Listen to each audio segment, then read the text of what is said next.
है, इतना प्रेशर क्यों ले रखा है?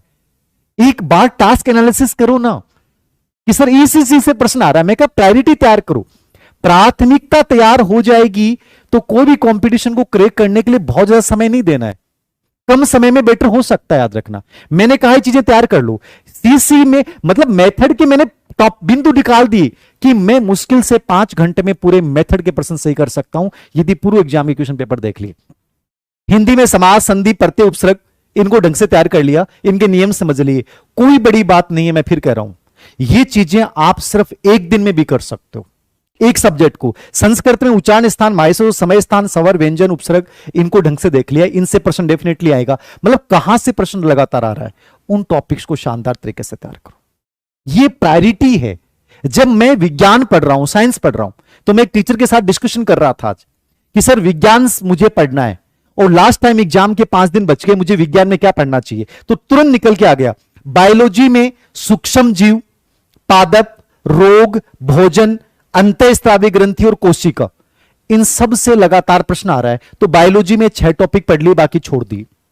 फिजिक्स में प्रकाश, ध्वनि, बल, कार्य, सौर मंडल, इनमें से 5 प्रश्न जरूर आएंगे। प्रकाश, ध्वनि, बल, कार्य, सौर ऊर्जा।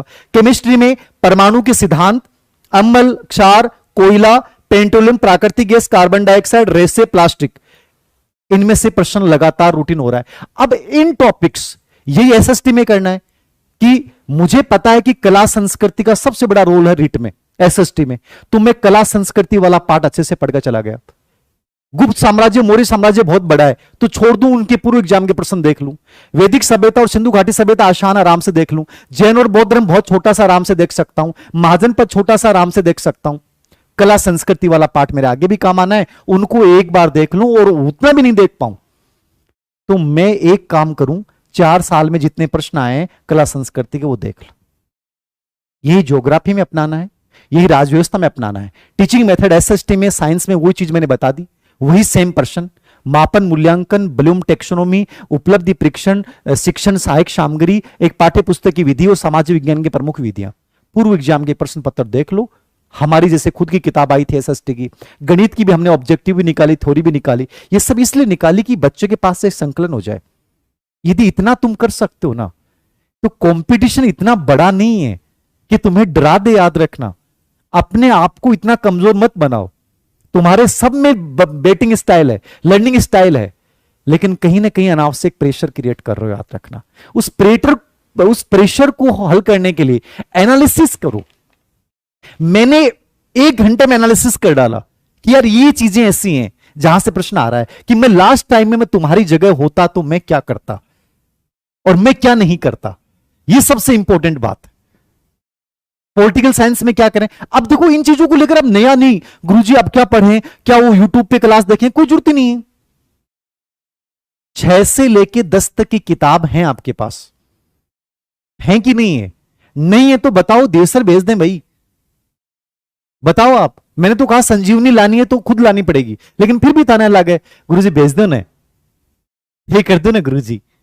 गुरुजी उसका तो एक काम और कर दो ना, परीक्षा से पहले मुख्य और बता दीजिए कि कौन सा प्रश्न आऊंगा। ये चीजें नहीं चलेंगी, याद रखना। अब आपको मैंने कहा कि 30, 30, 60, 30, 90, ये 90 नंबर, 30 नंबर साइकोलॉजी का। साइकोलॉजी में क्या पढ़ना है मुझे पता है। व्यक्तित्व में से प्रारूपागम से प्रश्न आ रहा है, समायोजन से रक्षात्मक प्रश्न आ रहा है। एनसीईआरटी पैटर्न लेके चलो, और कुछ नहीं पढ़ सकते साइकोलॉजी में, कुछ याद नहीं हो रहा है। मनोविज्ञान में वंशानुक्रम, वातावरण, एनसीईआरटी वाला जो मैंने प्रश्न करवाए उनको देख लो। विकास के सिद्धांत, शेषावस्था, बाल्यावस्था, किशोरावस्था, जीन पियाजे, कोहलरबर्ग, ठीक है। ऐसे मोटिवेशन में मोटिवेशन सर्किल, मोटिवेशन के प्रकार, मेश्लो, ठीक है। व्यक्तित्व में टाइप अप्रोच, फ्राइड, नव फ्राइडवाद, ठीक है।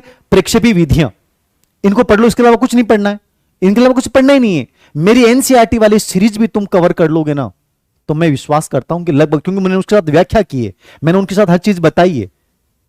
ऐसे आरटी 2009 में 4था अध्याय, एनसीएफ 2005 में 1, 2 अध्याय। एक्शन रिसर्च में कुछ ज्यादा पढ़ना ही नहीं है। सिंपल सी बात याद रखनी है, विद्यालय के अंदर विद्यालय के कार्यकर्ताओं द्वारा विद्यालय की समस्याओं को लेकर तात्कालिक रूप से किया जाने वाला अनुसंधान, इसके 7 सोपान 5 मिनट में तैयार हो सके। मापन मूल्यांकन ढंग से साइकोलॉजी में पढ़ लिया, Hindi method, Sanskrit method, SST method, science method, गणित मेथड, सब तैयार हो गए। अचीवमेंट टेस्ट पढ़ लिया, सब तैयार हो गए। सीसी पढ़ लिया, सब तैयार हो गए। शिक्षण के सूत्र, ब्लूम टेक्सोनोमी पढ़ ली, सब में तैयार हो गया। व्यक्तिगत भिन्नता, अर्थ प्रकार प्रभावित करने वाले कारक, 2 मिनट का बिंदु है। हिंदी में भी संस्कृत में भी पढ़ना है, किंडरगार्टन, मोंटेसरी, विनेट का, साइकोलॉजी में भी आ रहे हैं व्यक्तिगत भिन्नता में। प्रतिभाशाली, मंदबुद्धि, सृजनात्मक बालक, विशेष आवश्यकता वाले बालक। मतलब ये जैसे मेरे माइंड में है कि यार मैं ये चीजें कर लूं, मुझे इन चीजों को छांटना है, मतलब सिंपल सा फार्मूला अपना लो। जब लास्ट अंतिम दौर हो तो वहां मुझे क्या करना है, मुझे सतर्क रहना है।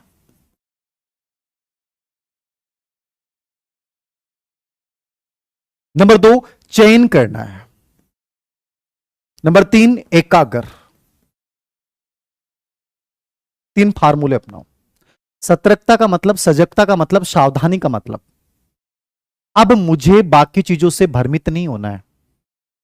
सूचनाएं खूब आएंगी, मुझे कोई फर्क ही नहीं पड़ता। सब मेरे पास पाठ्यक्रम है, मेरे पास यहां से प्रश्न जरूर आ रहे हैं, उन टॉपिक्स को मैंने क्लिक कर लिया है, बस उनको देखना है। Chain, selective. सेलेक्टिव, स्कूल की जब छुट्टी होती है ना तो बहुत सारे बच्चे निकलते हैं ना, लेकिन तुम्हारी माँ या तुम्हारे दादाजी तुम्हें लेने जाते हैं तो वो और बच्चों की तरफ देखते हैं क्या? नहीं देखते ना।